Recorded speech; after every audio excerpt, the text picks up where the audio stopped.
श्री शिवाय नमस्तुभ्यम। दोस्तों, आप सभी लोगों को कृष्ण जन्माष्टमी की बहुत बहुत हार्दिक शुभकामनाएं। दोस्तों, आप सभी लोग जानते हैं कि कृष्ण जन्माष्टमी का जो महत्व होता है वो बहुत बड़ा होता है, और अगर इस दिन आप लोग कुछ छोटे से उपाय कर लेते हो या कुछ छोटे से नियमों का पालन कर लेते हो और कुछ गलतियां नहीं करते हो तो निश्चित ही भगवान श्री कृष्ण जी का आशीर्वाद आपके ऊपर सदैव बना रहता है और आपके घर परिवार पर भी उनका आशीर्वाद बना रहता है। ठीक है, तो यहाँ पर आज की इस वीडियो में हम आपको कुछ नियम और कुछ बातें बताएंगे कृष्ण जन्माष्टमी से जुड़ी हुई, जो कि आप लोगों को विशेष रूप से ध्यान रखनी है, वरना आपके घर में जो है धन की कमी या अभाव बना ही रहेगा, है ना। सबसे पहली चीज़ दोस्तों, आप सभी लोग जानते हैं कि कृष्ण जी को तुलसी जी बहुत ज़्यादा पसंद है, बहुत ज़्यादा प्रिय है तुलसी जी, है ना।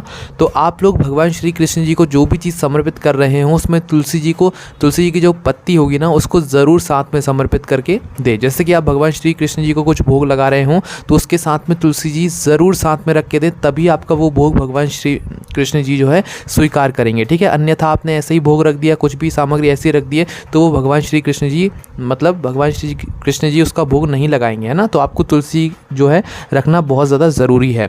अगर आप लोग बहुत आसान और कुछ ऐसा उपाय करना चाहते हैं जिससे कि भगवान कृष्ण जी आपसे प्रसन्न हो जाएं, तो मात्र आपको करना यह है कि जहाँ पर भी भगवान श्री कृष्ण जी के जन्मोत्सव की तैयारियाँ चल रही हों, जहाँ पर भी भगवान श्री कृष्ण जी का जन्मोत्सव होने वाला हो, वहाँ पर मात्र आपको माखन और मिश्री देकर आ जाना है। क्या देकर आ जाना है? जो माखन होता है भगवान श्री कृष्ण जी को सबसे ज़्यादा पसंद है, और जो मिश्री होती है, ठीक है, माखन और मिश्री अलग अलग जो है पात्रों में रखकर किसी भी जगह पर मंदिर में आप जाकर देकर आ सकते हैं भगवान श्री कृष्ण जी के जन्मोत्सव के लिए। आप अपने बाहर कहीं पर नहीं जा रहे हैं तो आप अपने घर पर ही जब भगवान श्री कृष्ण जी की पूजन करने के लिए बैठें तो उनको माखन और मिश्री का भोग ज़रूर लगाएं। ठीक है, उसके बाद में दोस्तों, अगर आप लोग इस दिन भगवान कृष्ण जी के इन 4 नामों का उच्चारण करते हैं तो भगवान श्री कृष्ण जी वैसे भी आपसे बहुत ज़्यादा प्रसन्न हो जाएंगे। तो दोस्तों, इन 4 नामों को आप लोग सुन लीजिए। सबसे पहला नाम है गोपाल, दूसरा नाम है गोविंद, तीसरा नाम है देवकी नंदन और चौथा नाम है दामोदर। इन नामों का अगर आप लोग इस दिन उच्चारण करते हैं तो भगवान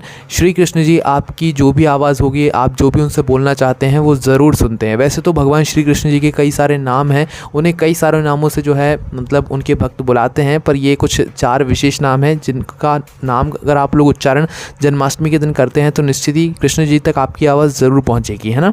उसके बाद में दोस्तों, आप लोगों के मन में ये प्रश्न भी ज़रूर होगा कि जन्माष्टमी के दिन हम लोगों ने व्रत रखा होगा तो दिन भर हम कौन से मंत्र का जाप करें। श्री कृष्ण हरे कृष्ण तो हम जाप करते ही रहेंगे, पर कोई एक ऐसा मंत्र जो कि भगवान कृष्ण जी को सबसे ज़्यादा प्रिय हो, जिसका हम जाप पूरे दिन कर सकें, तो वो मंत्र भी हम आपको बताते हैं दोस्तों। वो मंत्र है दोस्तों, ओम नमो भगवते वासुदेवाय नमः। मात्र इस एक मंत्र का आपको जो है दिन भर जाप करते रहना है। जब आपको समय मिल जाए, जब आपको ध्यान आ जाए, ओम नमो भगवते वासुदेवाय नमः, ओम नमो भगवते वासुदेवाय नमः। भगवान श्री कृष्ण जी को बहुत ही प्रिय यह जो मंत्र है होता है। ठीक है, उसके बाद में दोस्तों, तुलसी जी से जुड़ा हुआ आप लोगों को इस दिन बहुत बड़ा एक विशेष कार्य ज़रूर करना है।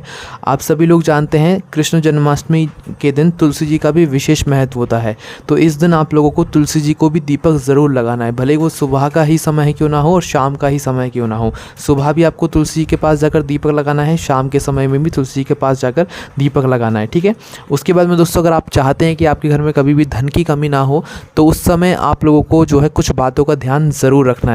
जैसे कि दोस्तों, आप लोग जब तुलसी जी को इस दिन पूजन कर रहे हो, आरती कर रहे हो, तो सुबह तो आप तुलसी को छू सकते हैं, है ना, पर शाम के समय आप लोग तुलसी जी को स्पर्श ना करें, ना छुएं, है ना। कृष्ण जन्माष्टमी के दिन शाम के समय तुलसी जी को गलती से भी मत छूइएगा, है ना।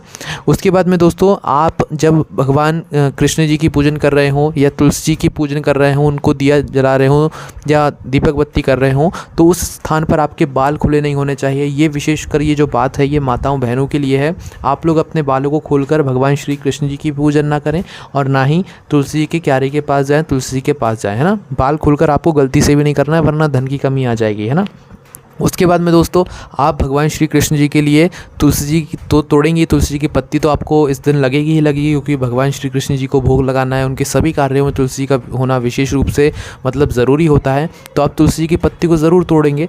तो आपको यहाँ पर एक बहुत बड़ी बात को ध्यान में रखना है कि तुलसी जी की जो पत्ती होगी ना, उसको आपको अपने नाखूनों से नहीं तोड़ना है। क्या होगा कि आप लोग जाओगे सीधा और तुलसी की पत्ती को क्या करोगे, 2 नाखूनों को मिलाकर नाखूनों से उसे तोड़ दोगे। तो आपको अपने नाखूनों का इस्तेमाल ना करके अपनी उंगलियों का ही अपनी जो त्वचा होगी ना, उंगली की जो आपकी स्किन होगी, उसका इस्तेमाल करके आपको मुलायम हाथों से जो है तुलसी की पत्ती को तोड़ना है, ना कि नाखून गड़ाकर जो है आपको तुलसी तोड़ना है। इस बात का ध्यान रखिएगा, अपने मुलायम हाथों से तुलसी को तोड़िएगा, है ना, नाखून से नहीं तोड़ना है।